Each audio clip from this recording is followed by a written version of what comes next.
నమస్కారం. లైవ్ షోకి స్వాగతం. ఈరోజు చర్చలో శ్రీ దారా గోపి గారు, సీనియర్ పాత్రికేయులు, గతంలో టైమ్స్ ఆఫ్ ఇండియా అసిస్టెంట్ ఎడిటర్గా పనిచేసిన వారు, ప్రముఖ విశ్లేషకులు. శ్రీ శివశంకర్ గారు, వైఎస్ఆర్ కాంగ్రెస్ పార్టీ అధికార ప్రతినిధి. శ్రీ రామ్ భూపాల్ గారు, సిపిఎం సీనియర్ నాయకులు. వీరంతా చర్చలో పాల్గొంటున్నారు. ఇప్పుడు వరుసనే ఒక్కొక్క వీడియో చూస్తూ, అలాగే వార్తలు చూస్తూ చర్చ సాగిద్దాం. ముందుగా వీడియోలు. 75 ఏళ్ల వయసు ఉన్నటువంటి వ్యక్తిని ఆ రోజు అన్యాయంగా దించి ఆయన ప్రాణాలు పోవటానికి ఆ రోజు కారకులయ్యారు. ఈరోజు కూడా ఈ విధంగా మరి అనారోగ్యంతోనూ మరి బాధపడుతున్నటువంటి వ్యక్తిని, పైగా నాకు రాజకీయాలు కూడా వద్దు, నేను ప్రశాంతంగా ఉంటాను ఇంట్లో అని ఆయన రాజకీయాలను కూడా వదిలేసినటువంటి వ్యక్తిని ఒక కక్షపూరితంగా మీ స్నేహితులు చెప్పారని నిజంగానే అడుగుతున్నాను. పవన్ గారు, ఆ రోజు ఆయన భార్యని మీరు ఎంత విమర్శించారండి? ఆయన భార్య పాపం ఇంట్లోంచి ఎప్పుడన్నా బయటకు వచ్చిందా? అటువంటి ఆమె మీద కూడా మీ మనుషులను పంపించి నిందలేయించారే. మీ కక్ష తీర్చుకోవడానికి ఈరోజు మళ్ళీ ఆయన తీసుకొచ్చి ఈ విధంగా చేస్తారా? ఏం న్యాయం అండి పవన్ గారు? రైట్. మిగతా వీడియోలు చూడటానికి ముందుగా పోసాని కృష్ణమురళి గారిపైన ఈ రకంగా రెడ్ బుక్ రాజ్యాంగాన్ని అమలు చేయటం, పీటీ వారెంట్పై నరసరావుపేటకు 3 జిల్లాల వాళ్ళు పోటీ పడుతున్నారంట. ఏమి ఈ ట్రెండ్ ఎప్పుడైనా చూసామా? ఇప్పుడు అంటే వచ్చే ప్రభుత్వాలన్నిటికీ కూడా ఇదొక మార్గదర్శకంగా కాబోతుందా? దారా గోపి గారు, మీరేమంటారు? ఈ పోసాని కృష్ణమురళి పైన ఈ రకమైనటువంటి పరిస్థితి రావటం కానీ, ఈ రకంగా రాష్ట్రం అంతా తిప్పాలన్న కుట్ర పనటం కానీ, వీటిని మీరు సమర్థిస్తారా? సార్ కొమ్మినేని గారు నమస్కారం. మీకు, సాక్షి ప్రేక్షకులందరికీ కూడా. పోసాని కృష్ణమురళి అరెస్టు చాలా దారుణం. అంటే ఆయన రాజకీయాల నుంచి విరమించుకుంటున్నానని చెప్పేశాడు. రాజకీయాల్లో లేడు, ఇప్పుడు అనారోగ్యంతో ఉన్నాడు. అయితే ఇన్ని కేసులు, అంటే పోటీపడి పోలీసులు కేసులు పెట్టడం అనేది మంచి సంప్రదాయం కాదు. రాజకీయాల్లో నుంచి వైదొలిగిన వ్యక్తిని రాజకీయంగా వేధించడం అనేది చాలా అన్యాయం. తర్వాత ఒక జిల్లా తర్వాత ఇంకో జిల్లా పోలీసులు పట్టుకోవడం, అరెస్ట్ చేయడం, తీసుకుపోవడం, జైల్లో పెట్టడం అనేది ఇది మంచి ట్రెండ్ కాదు. ఇది వచ్చే ప్రభుత్వాలు ఇంకా నువ్వు ఈ పద్ధతి పాటిస్తే వచ్చే ప్రభుత్వాలు కూడా నీ పార్టీ నాయకుల మీద ఇలాగే కక్ష సాధింపులు చేసే అవకాశాలు ఉన్నాయి. కాబట్టి ఇది చంద్రబాబు నాయుడు పద్ధతి అయితే ఇది కాదు. ఆయన అలా కేసులు పెట్టి ప్రత్యర్థుల మీద దాడి చేయడం, ఇది రెడ్ బుక్ రాజ్యాంగం. లోకేష్ గారి పాలన నడుస్తోంది. అందువల్ల ఇట్లా అంటే పోసాని కృష్ణమురళి లాంటి వాళ్ళని వేధిస్తున్నారు, వేధింపులకు గురి చేస్తున్నాడు. రాజకీయాల నుంచి వెళ్ళిపోయాడు, రాజకీయాల్లో లేను అన్నాడు. ఆయన అనారోగ్యంతో ఉన్నాడు. అలాంటి వ్యక్తిని ఈ కృష్ణమురళితో పాటు ఇంకో ఇంట్రెస్టింగ్ విషయం ఏంటంటే, గతంలో అచ్చెన్నాయుడు గారి మీద పెద్ద ఈఎస్ఐ స్కామ్ వచ్చింది. తెలంగాణలో వచ్చింది, ఇక్కడ ఎంక్వైరీ జరిగింది, ఇక్కడ అరెస్ట్ జరిగింది. అక్కడ అచ్చెన్నాయుడు గారు అరెస్ట్ అయితే ఇంకేముంది, బీసీ నాయకుడి మీద ఆరోపణలు చేస్తారా, బీసీ నాయకుడిని జైల్లో పెడతారా, అది అని అన్నారు. ఇప్పుడు విడుదల రజనీ గారి మీద కూడా అట్లాగే ఏసీబీ కేసు అవన్నీ పెట్టి వేధించడానికి చేస్తున్న ప్రయత్నాలు, ఇవన్నీ ఈ రెడ్ బుక్ అనేది ఆగేదట్లేదా? ఇది రెడ్ బుక్ ఆగదండి. రెడ్ బుక్ కంటిన్యూ అవుతుంది 5 ఏళ్ళు. ఇది సంప్రదాయం అయితే మంచిది కాదు. ఇది వచ్చే ప్రభుత్వాలకు ఇది ఒక రాంగ్ డైరెక్షన్ వెళ్తుంది. ఇది మంచి సంప్రదాయం అయితే కాదు. అంటే ఓకే, రాజకీయాల్లో ఉన్నప్పుడు విడుదల రజనీ మీద కేసులు పెట్టుకుంటా అంటే రాజకీయాల్లో ఆమె ఉంది కాబట్టి కేసులు పెట్టుకోండి, వేధించుకోండి, ఏమైనా.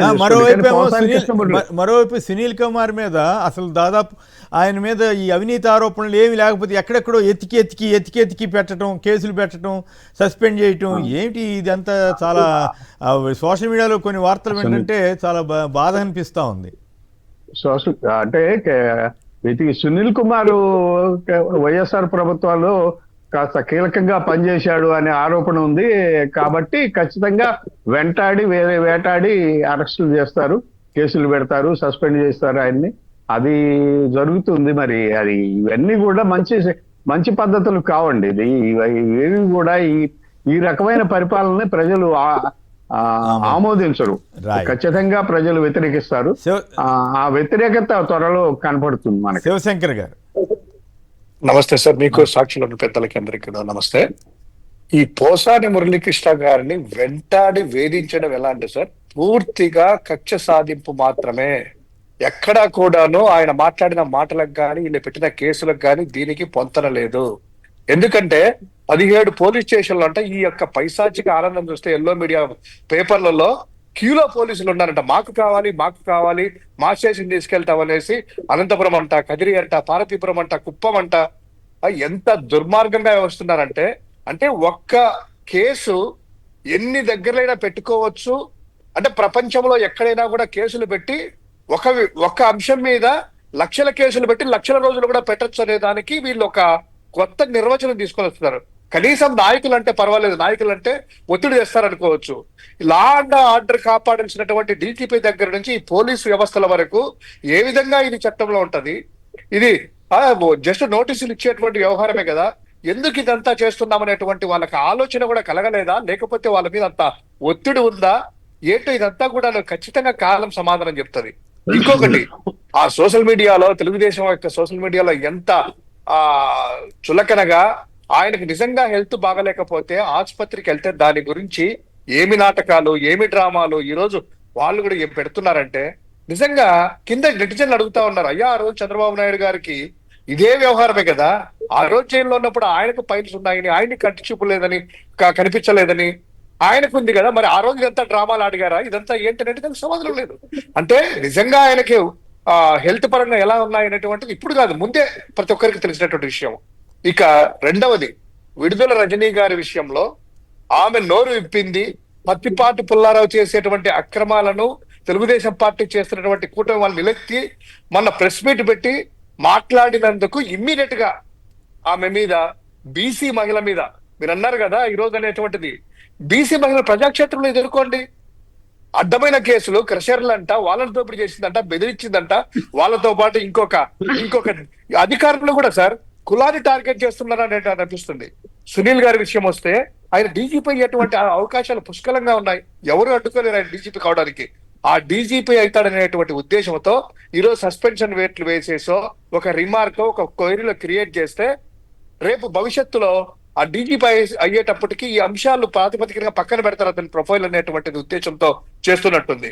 ప్రవీణ్ కుమార్ చక్కగా అడిగారు, ప్రవీణ్ కుమార్ గారు, తెలంగాణ సంబంధించినటువంటి ఆయన, అయ్యా ఒక దళితుని ఇలా వేధిస్తున్నారే, నిజంగా ఆయన సొంత డబ్బులతో వెళ్ళారు, సరే మీకు ఒకవేళ నిబంధన ప్రకారం వ్యతిరేకం అనుకుంటే ఇండియాలో ఉన్నటువంటి all India service, administrative service లో తీసుకున్నటువంటి ప్రతి ఒక్కరితో పాటు చంద్రబాబు నాయుడు గారు కావచ్చు, వాళ్ళ కుమారులు కావచ్చు, పవన్ కళ్యాణ్ గారు కావచ్చు, అధికారంలోకి వచ్చిన తర్వాత ప్రభుత్వ అధినేతలుగా ఎక్కడెక్కడికి వెళ్ళారు, ఎంత ఖర్చు పెట్టారు, ఏ నిబంధనలు తీసుకున్నారనేటువంటిది ఒక్కసారి ప్రజలకి పబ్లిక్ డొమైన్ లో పెడతారా అనేటువంటి ఆయన ఛాలెంజ్ చేస్తే ఎక్కడా కూడా సమాధానం రాదు.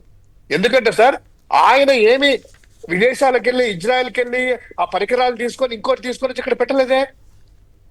అదే దుర్మార్గంగా ఆయన వేధిస్తున్నారంటే అధికారిని ఏ విధంగా, చిన్న నిబంధనలు, ఆ నిబంధనలు అందరికీ వర్తిస్తాయి కదా. ఈరోజు పబ్లిక్ డొమైన్ లో పెట్టండి, సునీల్ కుమార్ గారి మీద ఇలా జరిగింది, ఇంతవరకు గత 10 సంవత్సరాలు కొత్త రాష్ట్రం ఏర్పడిన తర్వాత 11 సంవత్సరాల నుంచి ఏ అధికారి ఎక్కడికి వెళ్ళారు, ఏ పదవిలో ఉన్నటువంటి వ్యక్తి ఎక్కడికి వెళ్ళారు, ఏ పర్మిషన్లు తీసుకున్నారు, ఎంత ఖర్చు పెట్టారు, అన్ని పబ్లిక్ డొమైన్ లో పెట్టండి. ఆ జీవోలు కూడాను ప్రజలందరూ తెలుసుకుంటారు కదా. ఒక వ్యక్తిని వేధించడం అనేటువంటిది చాలా అన్యాయం సార్, అది చాలా తప్పు. ఆ ఇండియన్ అడ్మిన్ సర్వీస్ లో ఉన్నటువంటి అందరూ కూడాను కక్కలేక మింగలేక బాధపడతా ఉన్నారు. ఈ రోజు సునీల్ కావచ్చు, రేపు నేను కావచ్చు అనేటువంటి ప్రతి అధికారి కూడా, అందరూ కూడా ఒక భయోందనలో ఉన్నారు. వాళ్ళు చెప్పినటువంటి చేయకుంటే ఏ అధికారి అయినా కూడాను. రైట్, రాంభూపాల్ గారు సంక్షిప్తంగా మీరు కూడా కామెంట్ చేస్తారా? సార్ ఒకటి సార్, మీకు అక్కడ ఉన్న పెద్దలకు నమస్కారం. ఒకటి, అధికారం వచ్చింది ప్రజలకు తాము ఏమై హామీలు ఇచ్చినారో ఆ హామీలు అమలు చేయడానికి, కానీ దాన్ని కరెక్ట్ గా రివర్స్ గా పాలన సాగితే ప్రజలు అంగీకరించారు. మీకు పొలిటికల్ గా ప్రత్యర్థులుగా ఎవరైనా విమర్శలు చేసుకోవచ్చు, విమర్శలు కూడా హద్దులు దాటి విమర్శలు చేయడం, వ్యక్తిత్వాన్ని హననం చేసే విమర్శలు చేయడాన్ని ఎవరు సమర్థించరు, ఏ రాజకీయ పార్టీ కూడా సమర్థించరు. అయితే రాజకీయ పార్టీల్లో కొద్దిమంది అధికారం ఉన్నప్పుడు సహజంగానే ఓవర్ రియాక్షన్, ఓవర్ గా మాట్లాడడం అవి సహజంగా జరుగుతున్నాయి. వాటిని నియంత్రించాల్సిన బాధ్యత ఆయా పార్టీలు. కానీ దాన్ని చట్టబద్ధంగా, ఒకవేళ మీకు చాలా ఇబ్బందికరం అయితే చట్టబద్ధంగా ఎదుర్కోవడానికి చట్టాలకు అవకాశం ఉంది, దాని ప్రకారం ఎదుర్కోండి. కానీ దానికి విరుద్ధంగా కొద్ది మందిని టార్గెట్ చేసి ముందే ప్రకటించి పలాని వ్యక్తుల్ని ఫస్ట్ వీళ్ళు తర్వాత వీళ్ళని నెంబర్స్ ప్రజలే అనుకుంటున్నారు. నెక్స్ట్ ఇంకో 2 అరెస్ట్ అవుతారని, ఇంకో 10 మందిని 10 స్టేషన్లు తిప్పుతారని. అంటే సాధారణ ప్రజలు కూడా ఈ రాజ్యాంగాన్ని ఉపయోగించుకొని ఒక కక్ష సాధింపు చర్యలు చేపడుతున్నారు అని భావించేటట్టుగా పరిపాలన సాగితే అది ప్రజలకు ఆమోదం కాదు. ఈరోజు ప్రజలు ఎదుర్కొంటున్నది ఏమిటి? మీరు అన్నట్టుగా మిర్చి రైతులు గిట్టుబాటు ధర తీవ్రమైన సమస్యగా ఎదుర్కొంటున్నారు. అదేవిధంగా అనేక పంటలకు ఈ రోజు గిట్టుబాటు లేవు. దాంతో పాటు సాగునీటి ప్రాజెక్టులకు ఏవైతే ఎన్నికల ముందు చెప్పారో ఆ నిధుల కేటాయింపు చూస్తే అధ్వానంగా ఉంది. దానికి తోడుగా ఈ రోజు నేషనల్ మన ఏదైతే ఎకనామిక్ సర్వేలో వచ్చిన లెక్కల ప్రకారం చూస్తే పేదరికం భారీగా పెరిగిపోతుంది. ముఖ్యంగా ఈ గత సంవత్సర కాలంలో కొనుగోలు శక్తి తీవ్రంగా పడిపోయింది. వీటికి జవాబు చెప్పాలి ఈ రోజు ప్రభుత్వాలు. ఎందుకంటే మా అధికారంలోకి వచ్చిన తర్వాత ప్రజలకు ఈ రకమైన మెరుగు చేశామని చెప్పేది పోయి కొద్ది మందిని మేము టార్గెట్ గా అరెస్ట్ చేస్తాం, జైల్లో చుట్టూ తిప్పుతాం, కోర్టు. ఈరోజు పోషాని గారి కేసులో ఆయనకు తెలుసు, ప్రభుత్వానికి తెలుసు, అధికారులకు తెలుసు, న్యాయ నిపుణులకు ఇంకా బాగా తెలుసు. ఎందుకంటే ఆయన సబ్ జైల్లో రిమాండ్స్ పెట్టడం అనేది ఎక్కువ కాలం సాగదు ఆ సెక్షన్ల ప్రకారం. మరి ఏం చేయాలా? వివిధ కేసులు వివిధ పోలీస్ స్టేషన్ల చుట్టూ తిప్పితే ఆ పేరుతో కనీసం సంతృప్తి, తమ ఆత్మ సంతృప్తి కలుగుతుందనే ఉద్దేశంతో తిప్పుతున్నారేమో తెలియదు. కానీ ఒకటి మాత్రం కరెక్ట్, ప్రజలు కక్ష సాధింపు రాజకీయాల్ని ఏ పార్టీ ప్రభుత్వం చేసినా అంగీకరించరు అనేది చరిత్ర. ఇప్పుడు జరిగిన ఎమ్మెల్సీ ఎన్నికల్లో ఉపాధ్యాయ ఎమ్మెల్సీ ఎన్నికల రిజల్ట్ చూస్తే మనకు కొంత అర్థం అవుతుంది.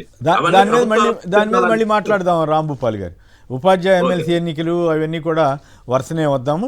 ముందు ఇది చాలా దారుణంగా ఉంది కాబట్టి ఇప్పుడు ఓకే, ఈయన దూషించారని చెప్పి కేసు పెట్టారు. మరి ఈయన దూషించిన వాళ్ళ జోలికి వెళ్ళటం లేదు కదా, మరి అది కూడా చేయాలి కదా. రోజా గారిని అయితే ఎంత నీచంగా మాట్లాడారు, అట్లాగే వైఎస్ జగన్ గారి కుటుంబం మీద ఎంత దారుణంగా మాట్లాడారు. వాళ్ళు కంప్లైంట్ అంబటి రాంబాబు గారు డైరెక్ట్గా హైకోర్టులోనే వాదించాల్సి వస్తూ ఉంది. అయినా కూడా ఇంతవరకు ఆయనకేమి పరిష్కారం దొరకలేదు. ఈ పరిస్థితులు చూస్తే ఇది రెడ్ బుక్ ఇట్లా ఇంత దారుణంగా ఉంటుందా అనేటువంటి భావన కలుగుతుంది. నవీన్ గారు హైదరాబాద్ నుంచి.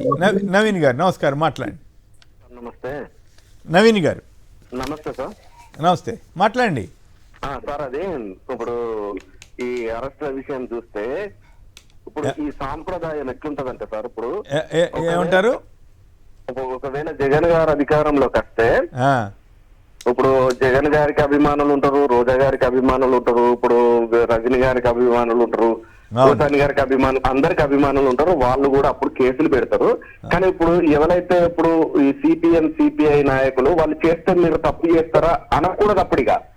ఎందుకనంటే ఈ సాంప్రదాయం కళ్ళ నిండా చూస్తా ఉన్నారు కదా.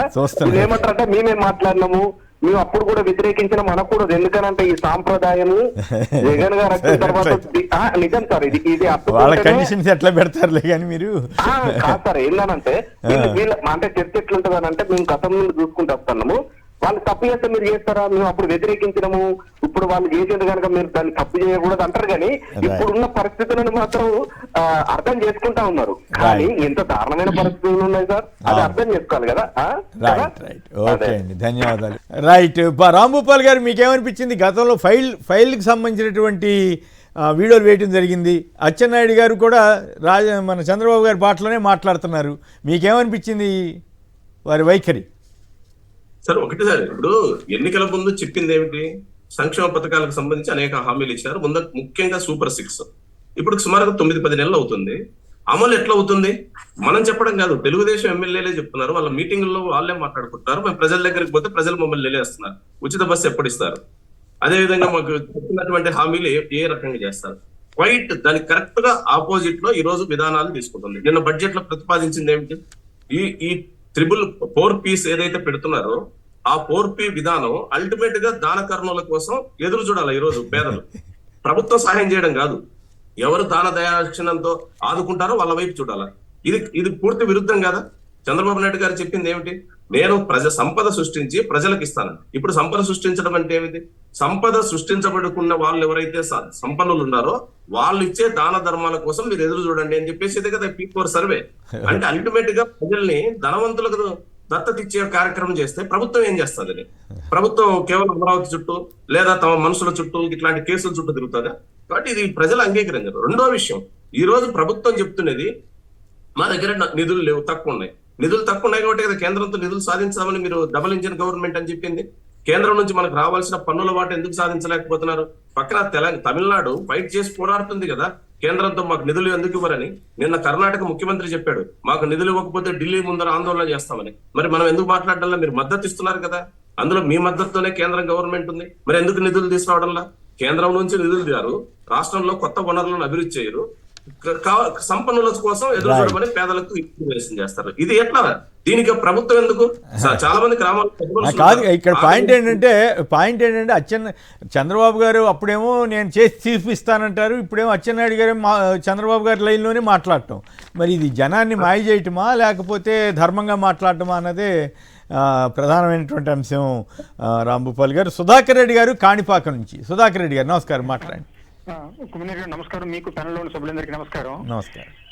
ఎంత బాధాకరం కుమినేర్ గారు, ఇప్పుడు రాజ్యాంగబద్ధంగా ఒక ముఖ్యమంత్రిగా ఆయన ప్రమాణ స్వీకారం చేసేటప్పుడు భావోద్వేషాలకు కానీ బంధుమిత్రులు కానీ ఆశ్రిత పక్షపాతం కానీ ఏది లేకుండా నిష్పక్షపాతంగా పరిపాలన చేస్తానని ప్రమాణం చేస్తారు. అలా ప్రమాణం చేసిన వ్యక్తి ఇప్పుడు 1,32,00,000 మందిని నాకు అవసరం లేదు అంటే ఈ 1,32,00,000 మంది ఏమైపోవాలి కుమినేని గారు? ఏమవుతారు అంత మాత్రం చేత ముఖ్యమంత్రి. కుమినేని గారు 2019 నుంచి 2024 వరకు కూడా చంద్రబాబు గారికి కూడా 33-32% ఓటు బ్యాంక్ వచ్చింది కదా కుమినేని గారు. రైట్. అప్పుడు వచ్చినప్పుడు జగన్మోహన్ రెడ్డి గారు కూడా ఆ విధంగా నిర్ణయం తీసుకోలేదు కదా.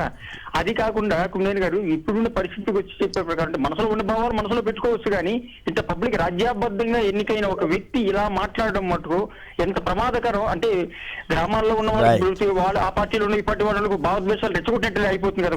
ఈ పాయింట్ కరెక్ట్. ఊళ్ళలో తగాదాలు పెట్టడం, చివరికి బంధుమిత్రుల మధ్య కూడా ఘర్షణ, రాజకీయ ఘర్షణకి ఒక ముఖ్యమంత్రి దోహదపడేలాగా మాట్లాడటం దురదృష్టకరం. రైట్, ఇంకో వీడియో చూద్దాం. రైట్. నాకు కానీ వ్యతిరేకం ఉంటే నమస్కారం పెడతాను మీకు. నేను పనులు కూడా లేదు ఆ పరిస్థితి వస్తాయి ఇక్కడ రాబోయే రోజుల్లో. ఎందుకు నేను ఇష్టం లేకపోతే మీకు ఎందుకు పనులు చేయలేను? నువ్వు కదా మీ ఊర్లో ఉన్నవాళ్ళు నా పెన్షన్ తింటారా? నేను ఇచ్చిన పెన్షన్ తీసుకుంటున్నారు, నేను ఇచ్చిన రేషన్ తీసుకుంటున్నారు, మనం వేసిన రోడ్డు మీద నడుస్తున్నారు, మనం వేసిన వీధి దీపాలు ముందుకు పోతున్నారు. ఓటు వేయకుండా ఎట్టుంటారా? అడగాలి కదా. మిమ్మల్ని ఒకటే కోరుతున్నా,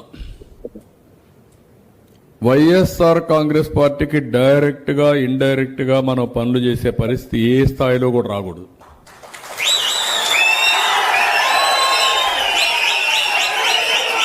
నేను I'm very clear on this.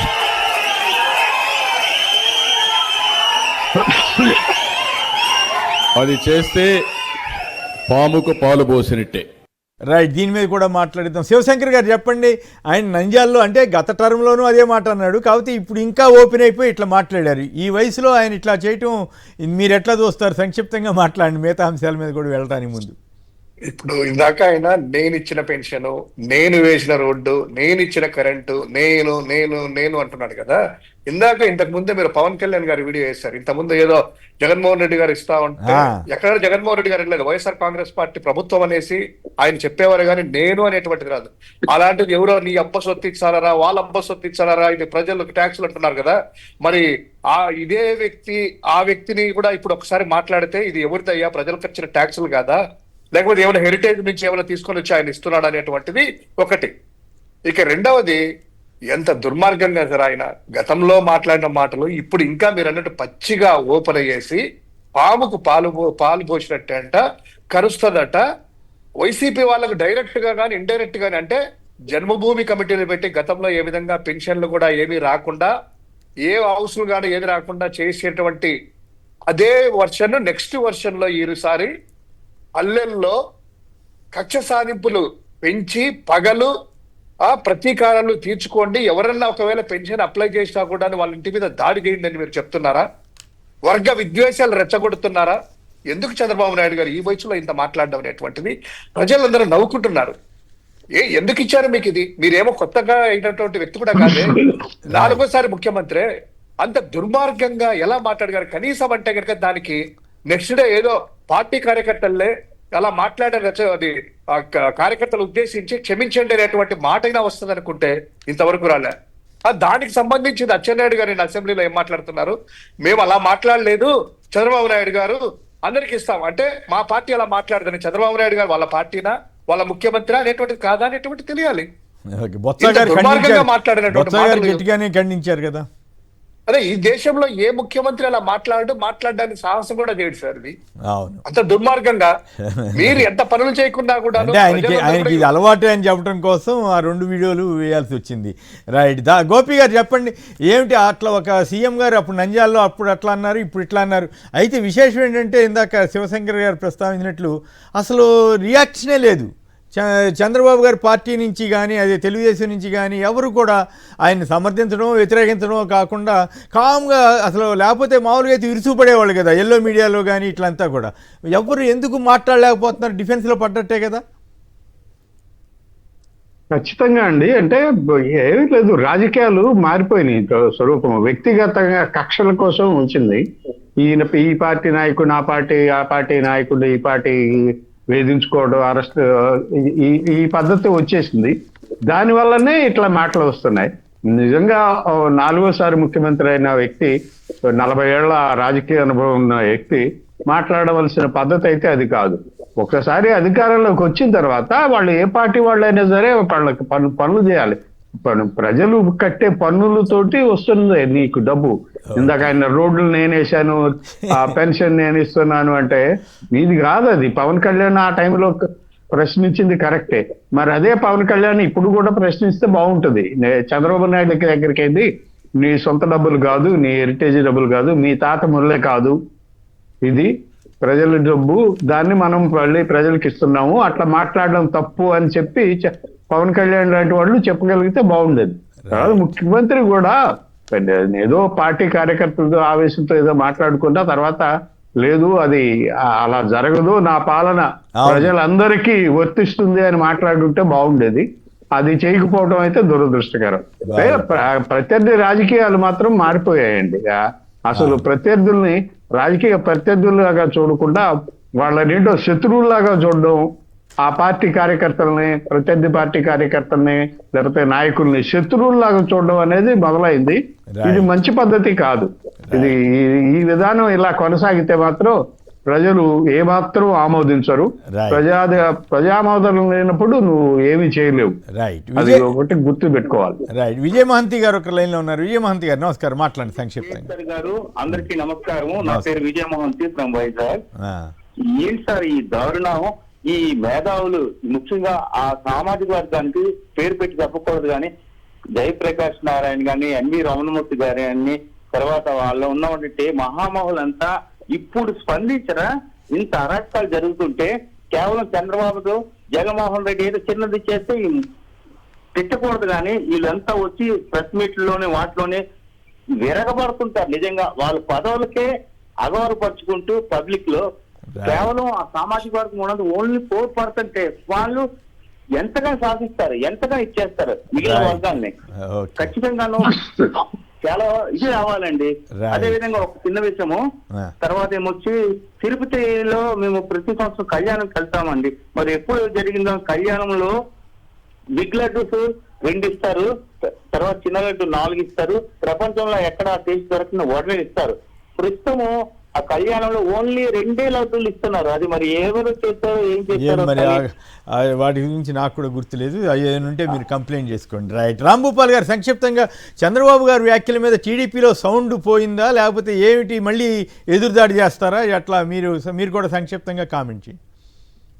ఒక విషయం వాళ్ళకి అర్థమైనట్టుంది సార్. ఎందుకంటే చంద్రబాబు నాయుడు గారు మనసులో మాట చెప్పినాడు. ఆయన సహజంగానే ఆయన కూడా పుస్తకాలు రాసుకున్నాడు కదా మనసులో మాట గురించి. కానీ మనసులో ఉంది ప్రత్యర్థి పార్టీలకు చేయకూడదు. ప్రత్యర్థి పార్టీలకే కాదు, మనం అర్థం మనం చూడాల్సింది ఈరోజు ఆయన చెప్పినటువంటి పేదరికంలో ఉండే వాళ్ళకే సగం మందికి ఈ సంక్షేమ పథకాలు అమలు చేయకూడదు అనేది ఆయన నిర్ణయించుకున్నట్టు కనపడుతుంది.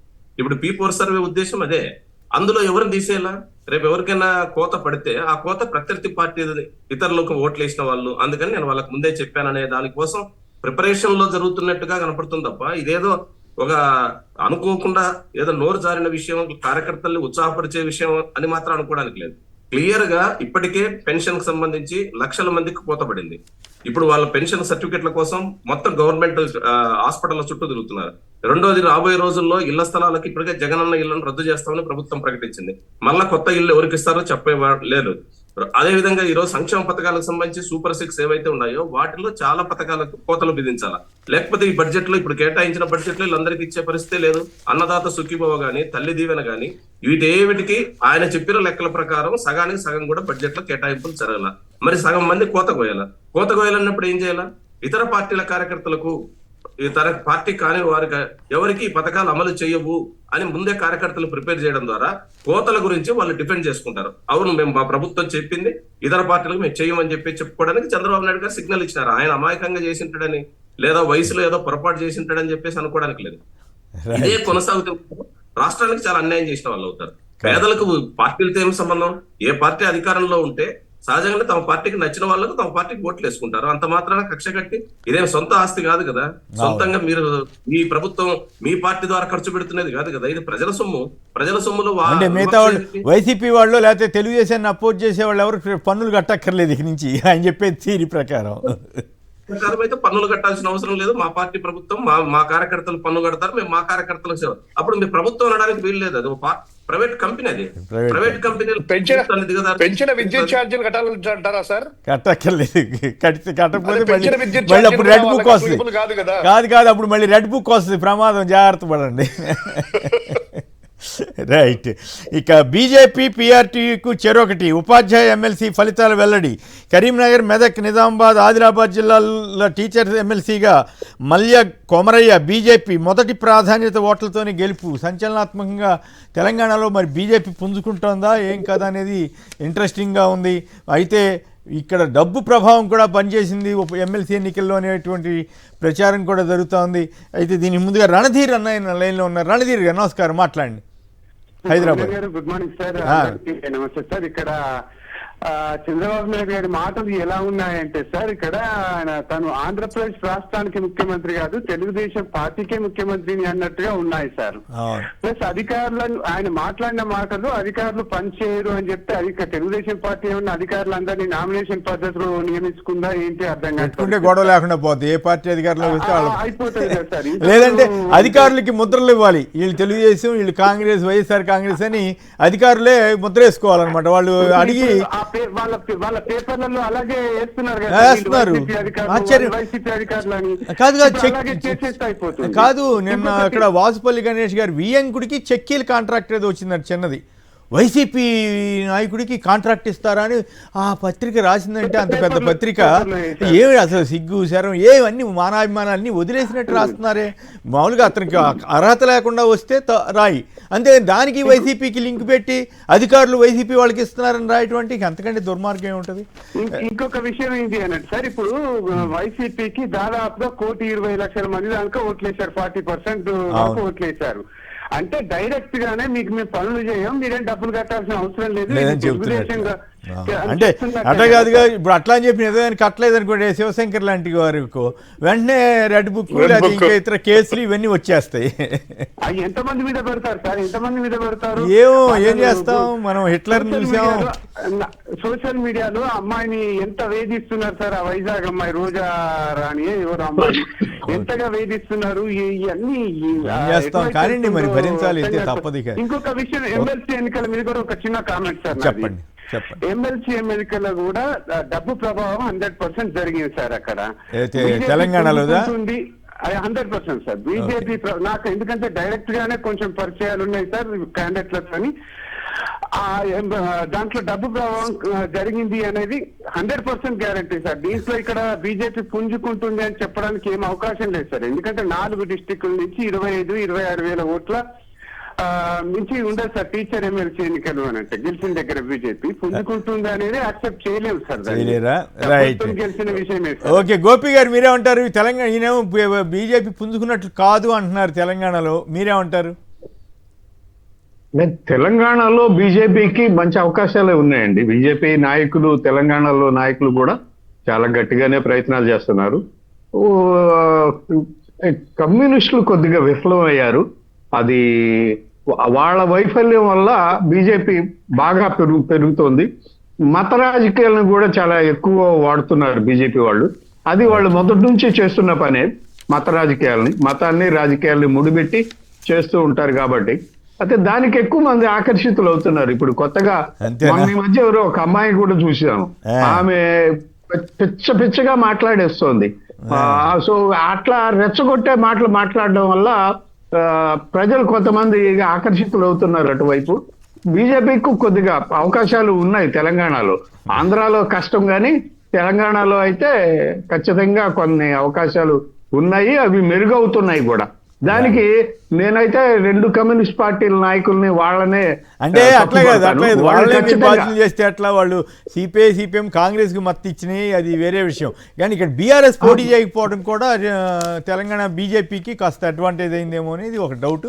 అయితే ఇవి అబవాల్ నేను ఇందాకెవరో మన మిత్రుడు కామెంట్ చెబుతుంటే ఉన్నా, ఒక ఆయన ఎంత ఇచ్చాడు, ఇంకో ఆయన ఎంత ఇచ్చాడు, ఎక్కువ ఇచ్చిన ఆయనకి ఎక్కువ ఓట్లు బండి అని అంటున్నారు. నిజమైతే అది ఏం చేస్తాం, అది దురదృష్టం. బట్ టీచర్లు పట్టభద్రులు చాలా ఎక్కువగానే ఉంటుంది. ఆంధ్రాలో కూడా అట్లాంటి పరిస్థితులు ఉన్నాయి, తెలంగాణలో కూడా ఇప్పుడు పెరుగుతున్నట్లుగా ఉన్నాయి. రైట్. ఇంకా తెలంగాణలో ఒక ఆసక్తికరమైన రాజకీయం గత కొంతకాలంగా జరుగుతోంది, కానీ ఏపీ ప్రభుత్వం కానీ చంద్రబాబు గారిని కానీ దీని మీద స్పందించట్లా. మరి ఎంతైనా గురు శిష్యుల వ్యవహారం మరేమో. కృష్ణా జిల్లాలో 70% వాటా తెలంగాణ కేటాయించండి, పాలమూరు రంగారెడ్డి సీతారామ సమ్మక్క సాగర్లకు అనుమతులు ఇవ్వండి అంటూ ఆంధ్రప్రదేశ్ ప్రతిపాదించిన పోలవరం బనకచెర్లపై ఫిర్యాదు. సాగునీటి పథకాలకు 50 ఏళ్ల కాలానికి వడ్డీ లేని రుణం అందించాలి. తెలంగాణకు సంబంధించి అడగడం తప్పు కాదు, కానీ బట్ 70% వాటా కృష్ణా జిల్లాలో తెలంగాణ అడగటం ఎంతవరకు కరెక్టు ఏంటి, దీనివల్ల ఏపీకి ఏమైనా నష్టం జరగదు? అసలు చంద్రబాబు గారు దీని మీద ఎందుకు మాట్లాడట్లేదు? గత కొంతకాలంగా ఇక్కడ రాజకీయ పార్టీలన్నీ దీని మీద పెద్ద యుద్ధం చేస్తున్నాయి. రాంభూపాల్ గారు, ఇటువంటి విషయాల మీద మీకు కాస్త అవగాహన ఎక్కువ కదా, దీని మీద మీ కామెంట్ చెప్పండి. ఒకటి, ఇప్పుడు మన రాష్ట్రంలో సాగునీటి వనరుల అభివృద్ధి అనేది చాలా కీలకమైంది. ఎందుకంటే వ్యవసాయంలో బాగా గ్రోత్ పడిపోతుంది. నిన్న ప్రకటించిన ఎకనామిక్ సర్వే కూడా వ్యవసాయ అభివృద్ధి అనేది బాగా తగ్గిపోతుంది. దీనికి ప్రధాన సమస్య పెట్టుబడి ఖర్చులు పెరుగుతున్నాయి, వర్షాభావ పరిస్థితుల మీద ఆధారపడిన వ్యవసాయం ఎక్కువ ఉందని. దానికి ప్రత్యామ్నాయ మార్గం ఏమిటి? సాగునీటి వనరులను అభివృద్ధి చేయాలి. సాగునీటి వనరులు అంటే ఉన్న నీటి వనరులను సద్వినియోగం చేసుకోవడం, అదనంగా మనం నీటి వనరులను క్రియేట్ చేసుకోవడానికి ఉండే సోర్స్ ఏదో చూడడం. వాస్తవానికి ఈ రోజు జరుగుతున్నది ఏమిటి? పక్కన ఉన్నటువంటి తెలంగాణ రాష్ట్రం అనేక విషయాల్లో వివాదాలు పెట్టుకుంటుంది మనతో.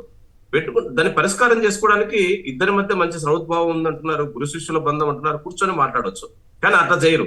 అక్కడ తెలంగాణ వాదాన్ని నిరూపిస్తూ తెలంగాణలో కాంగ్రెస్ పార్టీ రేవంత్ రెడ్డి బలపడాలని చూస్తాడు. ఇక్కడ మాత్రం తాను కొన్ని ప్రాంతాలకే పరిమితమైన నాయకుడిగా రాజకీయాల్ని కొన్ని ప్రాంతాలకు పరిమితం చేస్తూ ఇక ప్రాంతాలను ఎండబెట్టు. ఈ రోజు మనం చూడండి, నిన్న ఒక ప్రధాన పత్రికలో వచ్చింది, అధికార పార్టీకి అనుకూలంగా ఉన్నది, అన్ని ప్రాజెక్టులలో నీటి మట్టం తగ్గిపోయింది. మరి ప్రత్యామ్నాయం ఏమి? ఇప్పటికే వేసవి తీవ్రం అవుతుంది, నీళ్ల సమస్య, మంచినీటి సమస్య తీవ్రం అవుతుంది అంటున్నారు. ప్రత్యామ్నాయం ఏముంది ప్రభుత్వం దగ్గర? ఏమీ లేదు. ఎందుకు లేదంటే హెచ్ఎల్సి తుంగభద్ర నుంచి రాయలసీమ జిల్లాలకు వస్తున్న హై లెవెల్ కెనాల్ని మరమ్మతులు చేయడానికి 32 కోట్ల రూపాయలు కేటాయించినారు. వాస్తవానికి అక్కడ ఎంప్లాయీస్ శాలరీస్ సరిపోదు. ఆధునీకరణ ఎప్పుడు పూర్తవుతుంది? తుంగభద్ర డ్యామ్ గేట్ కొట్టకపోయింది, మనకందరూ తెలుసు. పోయిన సంవత్సరం ఆగస్టు 21వ తారీఖు నాడు తుంగభద్ర డ్యామ్ గేట్ ఒకటి కొట్టకపోయింది. ఇప్పటి వరకు దాని రిపేర్ గురించి లేదు. అన్నమయ్య ప్రాజెక్టు మొత్తం ఆ వరదల్లో కొట్టకపోయింది. ఇప్పటి వరకు దాని రిపేరీలు లేవు. వీటిని ఏమి డెవలప్ చేయకుండా తెలంగాణ ప్రభుత్వం ఓవైపు కృష్ణా జిల్లాలో మాకు 70% రావాల్సిందే అని గట్టిగా వాదిస్తుంటే, కాదా మనకు బచావత్ ట్రిబ్యునల్ గతంలో ఉంది, ఇప్పుడు బ్రిజేష్ కుమార్ ట్రిబ్యునల్ పెండింగ్ లో ఉంది, వీటి మీద మనం చర్చించుకుందాం, అనవసరంగా ఉద్రిక్తతలు ఎందుకని చెప్పడం. అది చెప్పకుండా కొత్తది ఎత్తుకున్నారు ఇప్పుడు బనకచెర్ల. అసలు దానికి 8,000 కోట్ల డబ్బులు లేవంటుంటే 80,000 కోట్ల ప్రాజెక్ట్ గురించి మాట్లాడతారు. ఎందుకు? వెలుగొండకి 4,000 కోట్లు అవసరమని మంత్రి గారు చెప్పారు, కేటాయించింది 400 కోట్లు కూడా లేదు. అది విషయం.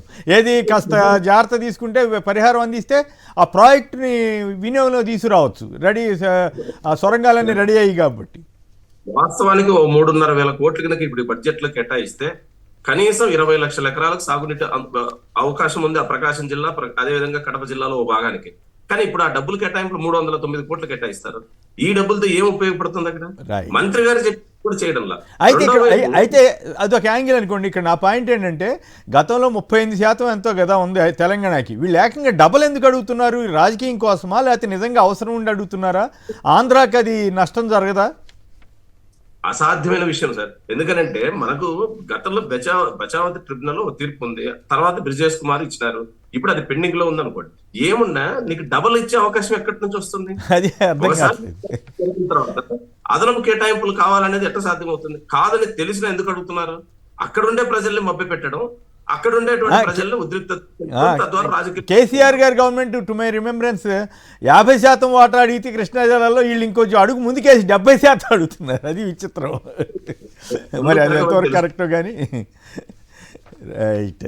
ఇక 400 ఎకరాలు గచ్చిబౌలిలో అమ్మడం ద్వారా, ఆక్షన్ వేయడం ద్వారా 20,000 కోట్లు సంపాదించాలని తెలంగాణలోని కాంగ్రెస్ ప్రభుత్వం భావిస్తోందని ఆసక్తికరమైన వార్తలు వచ్చినాయి. ఇక బాబు ప్రజాకంటక పాలన టీచర్ల చెంపదెబ్బ, master stroke. Uttarandhra teacher MLC ఎన్నికల్లో కూటమి అభ్యర్థి రఘువర్మ ఓటమి, ఉపాధ్యాయ సంఘాల అభ్యర్థి గాదే శ్రీనివాసులు నాయుడు ఘన విజయం. అయితే గెలిచినాడు మావాడు అంటున్నాడు అచ్చెన్నాయుడు గారు. టీడీపీ సరికొత్త నాటకం అంటూ కూడా కథనంచింది. దీని మీద చర్చలోకి వెళదాం మనం తర్వాత. అవి సీఎం పదవిలో ఉండేవారు మాట్లాడే మాటల. చిత్తూరు జిల్లాలో చంద్రబాబు వ్యాఖ్యలపై శాసన మండలిలో బొత్స ఫైర్. మండలిలో మొదట లైవ్ ఇవ్వకుండా ఆపేయటం, మళ్ళీ తర్వాత ఇది పునరుద్ధరించినట్టున్నారు. తీవ్రమైన విమర్శలు వచ్చిన నేపథ్యంలో పీటీ వారెంట్పై నరసరావుపేటకు పోసాని. జగన్ది జనరంజక పాలన. చంద్రబాబు పాలనలో ఏడాది తిరగకుండానే ఎన్నో అప్పులు, పారిశ్రామిక అభివృద్ధి లేదు, పెరిగిన నిత్యావసర వస్తువులు ధరలు. సామాజిక ఆర్థిక సర్వే చెప్పిన సత్యం ఇదేని సాక్షిలో ప్రముఖంగా వస్తే ఆశాజనక పరిస్థితులు ఉన్నాయంటూ ఈనాడు వాళ్ళు రాసుకున్నారు. మరి అదేంటో దాని మీద కూడా సంక్షిప్తంగా మాట్లాడిద్దాం. రెచ్చిపోయిన పచ్చమూకలు. మాజీ ఎమ్మెల్యే అబ్బాయి చౌదరి ఇంటిపై రాళ్లతో దాడి. వైసీపీ కార్యకర్తలపై కూటమి నేతల దౌర్జన్యం. మీకో దండం, మాకు రోడ్డు వేయండి. వైద్యం అందక 2 నెలల్లో 3 చిన్నారుల మృతి. డిప్యూటీ సీఎం పవన్ కళ్యాణ్కు మోకాళ్లపై వేడుకోలు. వీరభద్రపేట ఆదివాసీ గిరిజనుల వినూత్న నిరసన. శివశంకర్ గారు ఆ మధ్య ఆయన గిరిజన ప్రాంతాలకు వెళ్ళి మొత్తం మార్చేసినట్లు చెప్పినట్టున్నాడు పవన్ కళ్యాణ్ గారి. పరిస్థితి చూస్తేనేమో ఆ రకంగా ఉంది సార్.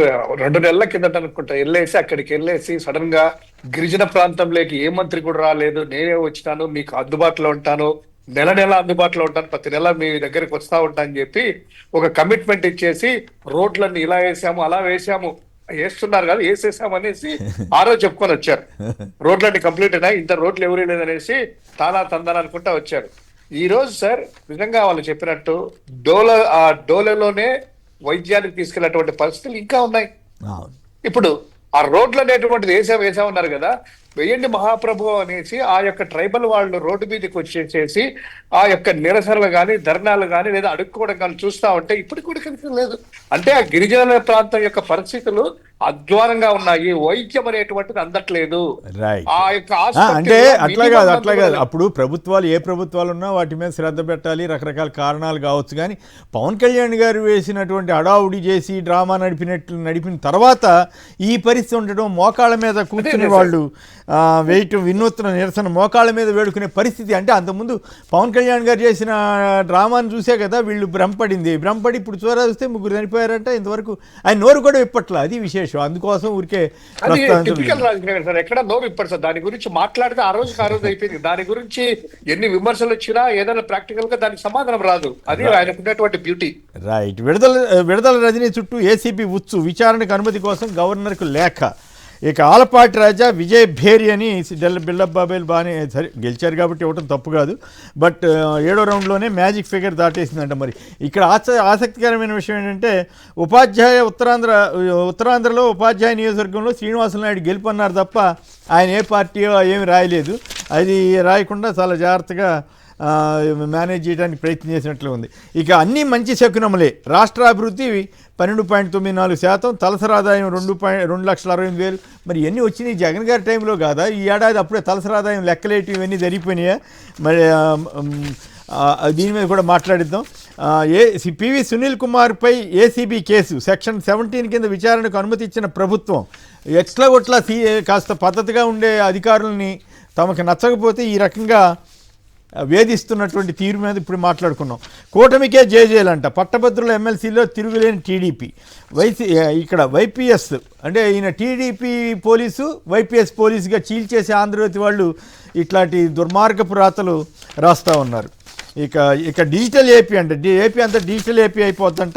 తర్వాత నిన్న ఒక ఇండస్ట్రీ ఏదో రామ్కో వాళ్ళ దాంట్లో ప్రారంభోత్సవం చేసినట్టున్నారు చంద్రబాబు నాయుడు గారు. విశేషం ఏంటంటే ఆ రామ్కో సిమెంట్ కంపెనీ జగన్ గారి టైంలోనే స్టార్ట్ అయ్యి తర్వాత ఆరంభోత్సవం చేసింది. ఆ తర్వాత గ్రీన్ ఎనర్జీ ప్లాంట్ మాత్రం ఈయన ఇప్పుడు స్టార్ట్ చేసి చేయటం జరిగింది. విశాఖ పర్యాటకానికి శాపంగా మారిన చంద్రబాబు అసమర్థత, శుభ్రత పర్యవేక్షణ లేకపోవడంతో బ్లూ ఫ్లాగ్ గుర్తింపు కోల్పోయిన రిషికొండ బీచ్. అది విశాఖపట్నానికి వీళ్ళు చేసిన నిర్వాహకం ఏంటంటే బ్లూ ఫ్లాగ్ అనేది బ్లూ ఫ్లాగ్ అనేటువంటిది ఇస్తారట. అది నీట్గా ఉంటే ఇప్పుడు ఒక పక్క స్వచ్ఛాంధ్ర అంటారు, ఇంకో పక్క ఈ రకంగా ఉంటారు.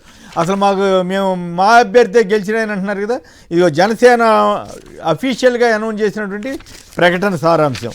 రెండోది ఆయన అఫీషియల్గా టీడీపీ జనసేన కూటమి నాకు మద్దతు ఇస్తుందంటూ ఆయన ఓడిపోయిన ఆయన ఇచ్చినటువంటి పద్ధతి స్టేట్మెంట్ ప్రెస్ కాన్ఫరెన్స్ కూడా చెప్పారు. అయినప్పుడు కూడా అచ్చెన్నాయుడు గారు అభిప్రాయం గెలిచినట్టు మా వాళ్ళు అంటున్నారు. అయితే దీని మీద ముందుగా ఈ జగన్ ఇష్యూ మీద సామాజిక ఆర్థిక సర్వే ఏం చెబుతోంది? నిజంగానే జగన్ గారి టైంలో వచ్చినంత వీళ్ళు క్రెడిట్లో వేసుకుంటున్నారా, లేక వాస్తవంగా ఈ 9 నెలల్లోనే అభివృద్ధి జరిగిందా? గోపి గారు, ఇది అయిన తర్వాత ఎమ్మెల్సీ ఎన్నికలకి వెళ్దాం. కొమ్మినేని గారు, ఇప్పుడు సామాజిక ఆర్థిక సర్వే అనేది ఇప్పటిది కాదు, ఇది జగన్ హయాంలోది. అప్పుడు జరిగిన అభివృద్ధి, అప్పుడు కోవిడ్ తర్వాత నుంచి జరిగిన అభివృద్ధి, రాష్ట్రానికి వచ్చిన పరిశ్రమలు, జగన్ ఇచ్చిన సంక్షేమ కార్యక్రమాలు, వాటి ద్వారా జరిగిన అభివృద్ధి తప్ప ఇప్పుడు ఈ 9 నెలలకే మాత్రమే ప్రత్యేకించి సామాజిక ఆర్థిక సర్వే జరగదు. కాబట్టి ఇప్పుడు వీళ్ళు ఏదైతే అభివృద్ధి అని చెప్తున్నారో ఇదంతా కూడా జగన్ హయాంలో జరిగింది, ఆ వైసీపీ ప్రభుత్వ హయాంలో. అప్పటి ఫలితాలు ఇప్పుడు కనిపిస్తున్నాయి. ఈ 5 ఏళ్ళు ఇప్పుడు వీళ్ళు ఈ వచ్చే సంవత్సరం అనుకుంటా, బహుశా వచ్చే సంవత్సరానికి చూపిస్తారు సామాజిక ఆర్థిక సర్వే. అది చూసి మనం వీళ్ళ సామర్థ్యం ఏంటి, వీళ్ళు చేసిన అభివృద్ధి ఏంటి, వీళ్ళు సాధించిన అభివృద్ధి ఏంటి అనేది చెప్పగలుగుతాం తప్ప ఇప్పుడు చెప్పేది అయితే మాత్రం జగన్ హయాంలో జరిగిన అభివృద్ధి. రైట్. రాంభూపాల్ గారు, మీ విశ్లేషణ ఏమిటి? జనరంజక పాలనని వీళ్ళు రాశారు, చంద్రబాబు పాలనలో ఏడాది తిరగకుండానే ఎన్నో అప్పులు ఇవన్నీ రాశారు. ఈనాడు వాళ్ళేమో అన్నీ మంచి శకునములే అని రాశారు. అసలు మొత్తం తలసరి ఆదాయం మీద తగ్గిపోయిన జగన్ టైంలో అని రాశారు. తలసరి ఆదాయం ఇప్పుడు లెక్క కట్టేది కాదు కదండి. 2,68,000 2,25,000 నుంచి ఎప్పటి నుంచో పెరిగింది. సో నిజంగానే మీకు కూడా అన్నీ మంచి శకునాలే కనిపిస్తున్నాయా ఈనాడు వాళ్ళ బిల్డప్ మాదిరిగా? రెండు ఉన్నాయి సార్ ఆ ఎకనామిక్ సర్వేలో. ఒకటి గత సంవత్సరం 2024-25 ఆర్థిక సంవత్సరానికి సంబంధించిన సర్వే రిపోర్ట్ అని. ఆ సర్వే రిపోర్ట్ లో కొన్ని విషయాలు చెప్తూ కొన్ని విషయాల్లో మనం అభివృద్ధి చెందినాము. అదే సందర్భంలో లిటరసీ రేట్లో కానీ పేదరికంలో కానీ ఇంకా ఎక్కడుగా కొన్ని జిల్లాలు ఉన్నాయి. ముఖ్యంగా ఉమ్మడి కర్నూలు జిల్లా పేదరికంలో ప్రథమ స్థానంలో ఉంది. గిరిజన ప్రాంతాలు పేదరికంలో ఉన్నాయి. వీటిని అభివృద్ధి చేయడానికి ఏ రకంగా ప్రభుత్వం తన వనరులను ఖర్చు పెట్టాలనేది సర్వే చెప్పింది. అది మనం రాసుకుంటే సాధించింది, సాధించాల్సింది రెండో దాంట్లో కనపడతాయి లెక్కలు. కానీ దాన్ని వదిలేసి రెండో పార్ట్ ఈ రోజు చెప్తున్నారు. రెండో పార్ట్ ఏమిటి? 2047 నాటికి చంద్రబాబు నాయుడు గారు ఏదైతే విజన్ స్వర్ణాంధ్రప్రదేశ్ నిర్మించదలుచుకుంటున్నాడో దానికి కొన్ని ఎస్టిమేషన్స్ చేసినారు. ఆ ఎస్టిమేషన్స్ ఆధారంగా, అంచనాల ఆధారంగా అభివృద్ధి అని చెప్తున్నారు. అంచనాలు వేరు, వాస్తవం వేరు. అంచనా నాదే ఉంది, నేను కూడా 10 అంతస్తుల బిల్డింగ్ కట్టుకొని ఒక పెద్ద కారు వేసుకొని విమానంలో తిరగాలని కోరుకోవచ్చు ఎవరైనా. కోరుకోవటం అక్కడ బిల్డింగ్ ఉండదు, కారు ఉండదు, ఏముండదా? చేసుకోవచ్చు. ఇప్పుడు దాంట్లో ఒక విషయం చెప్పినారు, వచ్చే కాలంలో మనం 15% పైగా వ్యవసాయ అభివృద్ధి సాధిస్తామని. దేశంలో ఎక్కడ లేదు సార్. హర్యానా లాంటి రాష్ట్రాల్లోనే మైనస్ గ్రోత్ లేకపోయింది వ్యవసాయం. దేశంలో, ప్రపంచంలో వ్యవసాయ అభివృద్ధి అనేది తగ్గిపోతుంది. కానీ ఇక్కడ 15% అభివృద్ధి సాధిస్తారు. అంటే మీకు ఐడియా ఉంటే చంద్రబాబు గారి స్టైల్ ఏంటంటే లెక్కలు అంకెలేసేయటం అంతే. తర్వాత అంకెలు వేయించేసేసి కాకి లెక్కలనండి, ఇంకోటనండి, అబ్బో చాలా జరిగిపోయిందని ఒక భ్రమ కల్పించడానికి మాత్రం ఆయన 95 నుంచి ముఖ్యమంత్రి అయినప్పటి నుంచి ఇప్పటి వరకు నేను చూస్తూనే ఉన్నాను. ఈ అంకెలు గారిడి చేయడంలో ఆయన ఇది మించిన మునగాళ్ళు లేడేమో ఒక రకంగా చెప్పాలంటే. సహజంగానే ఎకనామిక్స్ స్టూడెంట్, ఎకనామిక్స్ ఇంకో రకంగా కూడా అర్థం చేసుకోవచ్చు. ఎకనామిక్స్ లో ఉండేది చెప్పొచ్చు, భవిష్యత్ అంచనాల పేరుతో ఎంతైనా రాసుకోవచ్చు. కాబట్టి ఆ రెండో పార్ట్ బాగా వంట పట్టిండొచ్చు. కానీ నేను చెప్పదలుచుకుంది, ఈ రోజు అంచనాలకు బేస్ ఏమిటి? వ్యవసాయం అభివృద్ధి కావాలని 15% అన్నారు. ఎక్కడ అభివృద్ధి అవుతుంది? ఏ రకంగా అభివృద్ధి అవుతుంది? సాగునీటి వనరులు చేయరు, కొత్త ప్రాజెక్టులు నిర్మించరు. అదేవిధంగా వ్యవసాయానికి రాయితీలు ఇచ్చే పరిస్థితి లేదు. కార్పొరేట్ వ్యవసాయాన్ని ఆమోదించినారు. కేంద్రం ఏ బిల్లు పెట్టిందో ఆ బిల్లును మీరు సంపూర్ణంగా ఆంధ్ర రాష్ట్రంలో అమలు చేయడానికి సిద్ధపడుతున్నారు. ఆదానికి ఈ రోజు వేల లక్షల ఎకరాల భూముల్ని గ్రీన్ ఎనర్జీ పేరుతో అప్పచెప్తున్నారు. మరి వ్యవసాయం ఎట్లా అభివృద్ధి అవుతుంది? శూన్యంలో జరుగుతుందా? రెండో వైపు ఇండస్ట్రీ గురించి చెప్తున్నారు. ఇండస్ట్రీస్ కి స్కోప్ ఎక్కడ? సర్వీస్ సెక్టర్ ఈ రోజు దేశంలో అభివృద్ధి గ్రోత్ లో ఉండేది ఏదంటే సర్వీస్ సెక్టర్. కేంద్ర ప్రభుత్వం రిలీజ్ చేసిన ఎకనామిక్ సర్వే కూడా అదే చెప్తుంది. ఇండస్ట్రీస్ కి అగ్రికల్చర్ కంటే సర్వీస్ సెక్టర్ లో మన గ్రోత్ ఉందని. మరి సర్వీస్ సెక్టర్ ఆంధ్రప్రదేశ్ లో ఏమైనా బేస్ ఉందా? ఇప్పుడు విజయవాడ కేంద్రంగా చేస్తా ఉన్నారు, విశాఖపట్నం ఉన్నారు. ఇప్పుడు విశాఖపట్నంలో మీరు చదివిన వార్త ఇప్పుడు అందరిని ఆందోళన పరుస్తుంది. బ్లూ ఫ్లాగ్ ఆ కేటగిరీ నుంచి దిగజారింది. ఇంకా అక్కడ ఎవరు వచ్చి సాఫ్ట్వేర్ ఇండస్ట్రీ పెడతారు? కాబట్టి మనకు అటు సర్వీస్ సెక్టర్ రాకుండా, అగ్రికల్చర్ రాకుండా, ఇండస్ట్రీస్ డెవలప్ కాకుండా రాష్ట్రం ఎట్లా అభివృద్ధి? అన్ని శుభశకనాలే. ఈనాడు వాళ్ళకి మాత్రం అన్ని శుభశకనాలే కనిపించాయంట. నిజంగా జరిగితే మంచిదే, కానీ అది అసలు బిల్డప్ ఇవ్వటం ఇచ్చిన తీరు రైట్. కావాలనే దాంట్లో మనకు ఎవరికి అభ్యంతరాలు లేవు. అభివృద్ధి కావాలని కోరిక వేరు, అభివృద్ధి సాధించడానికి వేసే మార్గం వేరు. విజన్ 2047 లో ఆ మార్గాలు ఏమి కనపడ్డల్లా. దాతల కోసం ఎదురు చూడమని చెప్తున్నాడు. దాతల కోసం మనం ప్రజలు ఎదురు చూడాలా, ఆయన మాత్రం అధికారం కోసం ఎదురు చూస్తాడు. దీనివల్ల అభివృద్ధి రైట్. శివశంకర్ గారు చెప్పండి, మీకు అన్ని శుభశకనాలు కనిపిస్తున్నాయి మీకు కూడా?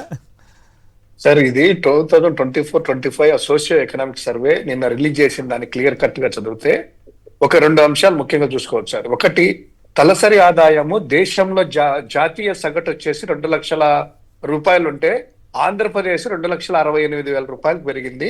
ఒక్కొక్క పేదోడి యొక్క అంటే ప్రతి సగటున ఒక్కొక్క మనిషికి 2,68,000 సంవత్సరానికి వాడు ఒక్కొక్కటి సంపాదిస్తున్నాడు అనేటువంటిది ఇచ్చారు సార్.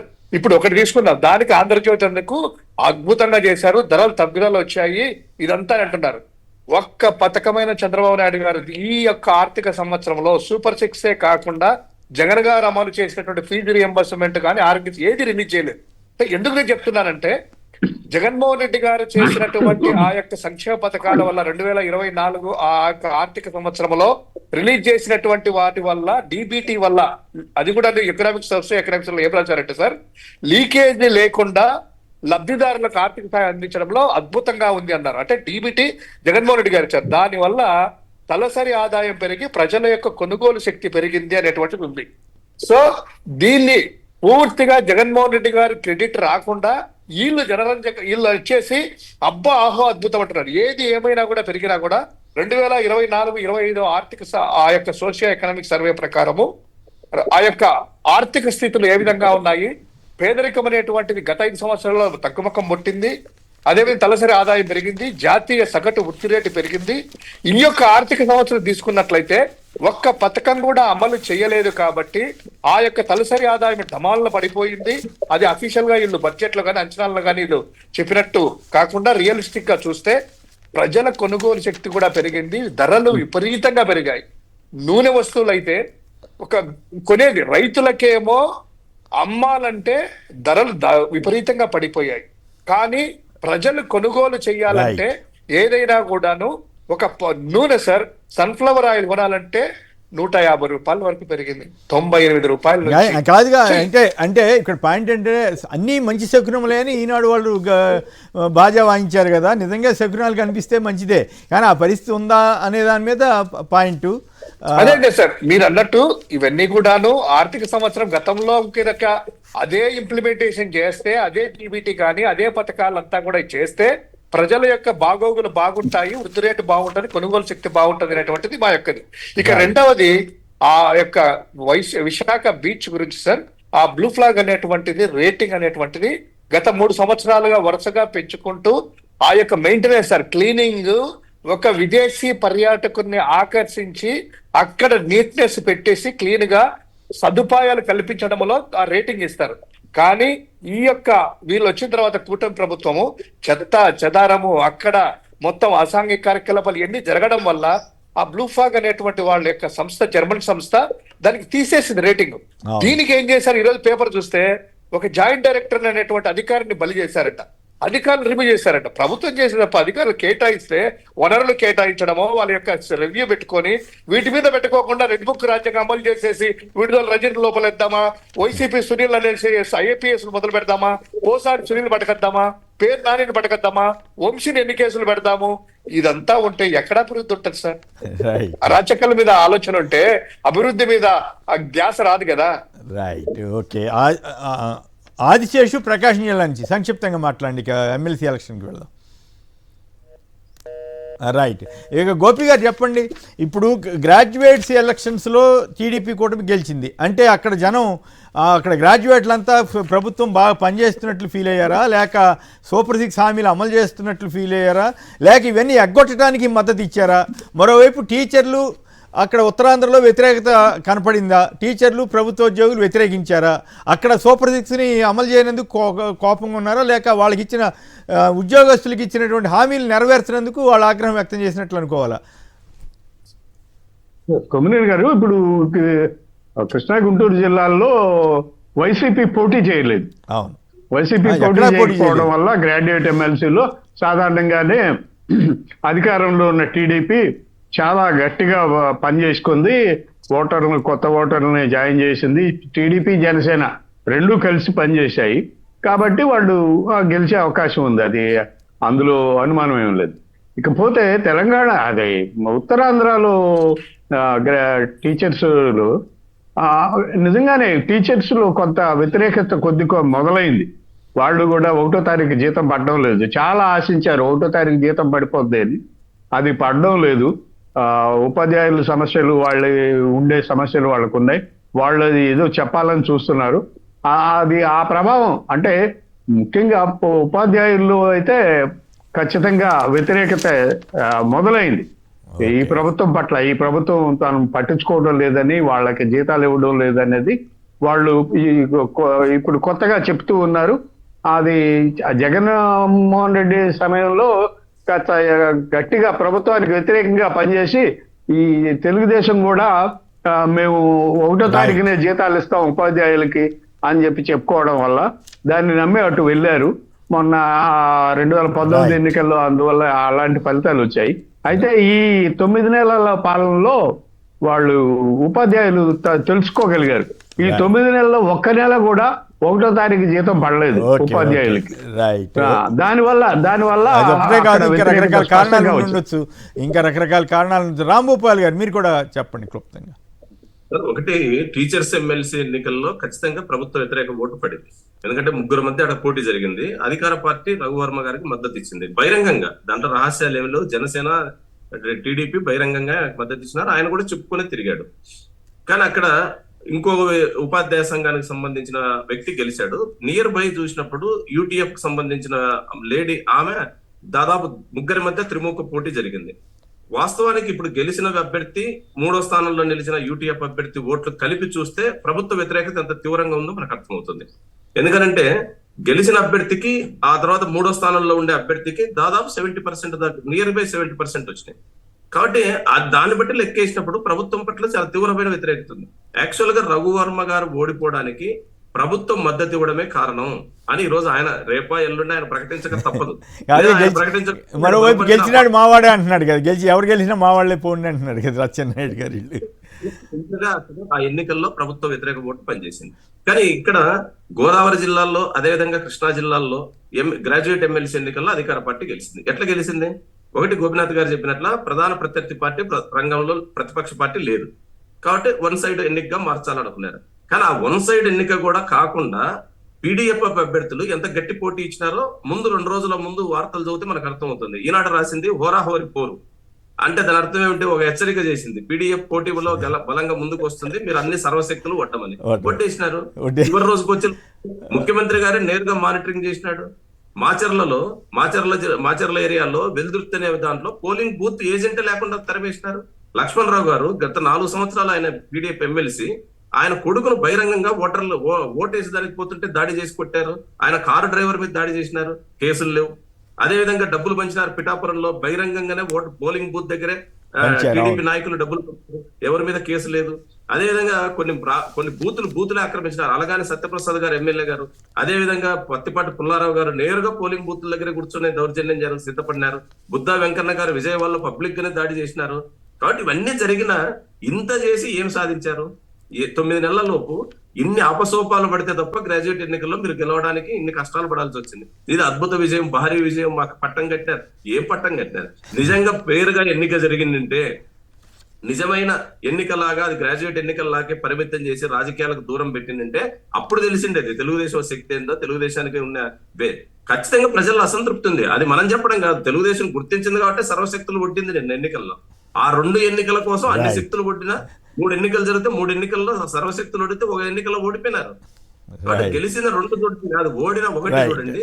అదే పీడీఎఫ్ లాంటి ఒక మేధావుల కూటమిగా ఉన్నటువంటి అది అంత పోటీ ఎందుకు ఇవ్వగలిగింది, అంత తీవ్రమైన పోటీగా ఎందుకు భావించాల్సి వచ్చింది? కాబట్టి స్పష్టత ఉంది. ప్రధాన ప్రతిపక్షం కూడా నిజంగా రంగంలోకి దిగి ఈ ఎన్నికల్లో అటో ఇటో నిలబడిందంటే అప్పుడు తెలిసిండేది. కానీ ఆ ప్రధాన ప్రతిపక్షం ఎన్నికల్లో పోటీ చేయలేదు. పోటీ చేయకపోగా ఎవరైతే పోటీలో ఉన్న అధికార పార్టీ ఉన్నారో వాళ్ళకు వ్యతిరేకంగానే గట్టిగా నిలబడలేదు. అటు ఇటుగా వ్యవహరించింది కాబట్టి అధికార పార్టీకి మాత్రం ఓట్లు వచ్చినాయి. లేకపోతే ఖచ్చితంగా ఎన్నికల్లో ఒక ఎమ్మెల్సీ, గ్రాడ్యుయేట్ ఎమ్మెల్సీలో 1 సీట్ గ్యారెంటీ ఓడిపోయింది. కానీ ఆ స్కోప్ లేకుండా చేయడానికి అధికార యంత్రాంగం. శివశంకర్ గారు టైం తక్కువ 2 నిమిషాల్లో ఉంది. శివశంకర్ గారు ఒకటి సార్, ఇప్పుడు ఉత్తరాంధ్ర సంబంధించిన టీచర్ ఎమ్మెల్సీలో ఖచ్చితంగా ప్రభుత్వానికి ఒక చంపపెట్టు. దీనికి ఏదో కవర్ చేసుకోవడానికి రాత్రి నుంచి నానా అంగములు పెట్టి మా వాళ్ళే ఇద్దరికి మద్దతు ఇచ్చాం మేము అని ఒకరు అంటారు, ఇంకొకరు అంటారు. ఎవరైనా ఇద్దరు అంటే పోటీలో ఎవరు గెలిచినా కూడా మా వాళ్ళే పట్టం తీసుకోవడానికి, క్రెడిట్ తీసుకోవడానికి సిద్ధంగా ఉన్నారు. మాత్రం ఒక క్యాండిడేట్ కి అనుకూలంగా ప్రకటనలు చేశారు అడ్వర్టైజ్మెంట్లు కానీ. అదే లేదు, క్లియర్ కట్ గా సార్ జనసేన అఫీషియల్ లెటర్ ఇచ్చింది. సాక్షాత్ కేంద్ర మంత్రి రామ్మోహన్ నాయుడు వీడియోలో కూడా నా టైం లేదు కాబట్టి దీనికి డిస్ప్లే చేయలేదు. ఆ రఘువర్మకే ఓటు వేయండి, మొదటి ఓటు అని చెప్పి క్లియర్ గా అన్నారు. సో ఇది ఒకటి సార్, బడ్జెట్ కి అనౌన్స్మెంట్ ముందు జరిగాయి కాబట్టి ఎన్నికలు అంతో ఇంత ఓటు రాగలిగాయి. కానీ నిజంగా ఈ బడ్జెట్ కి తర్వాత ఎన్నికలు జరిగింటే మాత్రము ఈ యొక్క టీచర్లకు కానీ, డిఏలు కానీ, ఐఆర్ కానీ, పిఆర్సీ కానీ ప్రకటించకపోవడం చూసేసి ఇంకా దారుణమైనటువంటి ఓటమి చూసేవాళ్ళు అక్కడ. ఇక రెండవది గ్రాడ్యుయేట్స్ ఎన్నికల్లో సార్ ఎన్ని అరాచకాలు జరిగాయి. ఇందాక రాంభూపాల్ చెప్పినట్టు కొన్నే. ఎందుకంటే పీడిఎఫ్ లక్ష్మణ్ రావు గారు తప్పకుండా విజయం సాధిస్తారని తెలుగుదేశం వాళ్ళే ఒకటి ఛానల్ ఉంది సార్, టెలిగ్రామ్ ఛానల్ నేను ఫాలో అవుతాను. నిరుద్యోగులు కావచ్చు, ఏపీపీఎస్సీ కావచ్చు, ఒక్కొక్క ఛానల్లో 1,00,000 మంది 70,000 80,000 ఉన్నారు. ముఖ్యంగా ఈ యొక్క 5 జిల్లాలకు సంబంధించిన వాళ్ళు ఆ ఛానల్ ఫాలో అవుతున్న వాళ్ళు అంటారు, గ్రూప్ 2 ఎన్నికల్లో ఆ యొక్క డ్రామాలు రక్తి కట్టించాలంటే ప్రతి ఒక్కరు వెళ్ళాలి, ఇది తినాలి.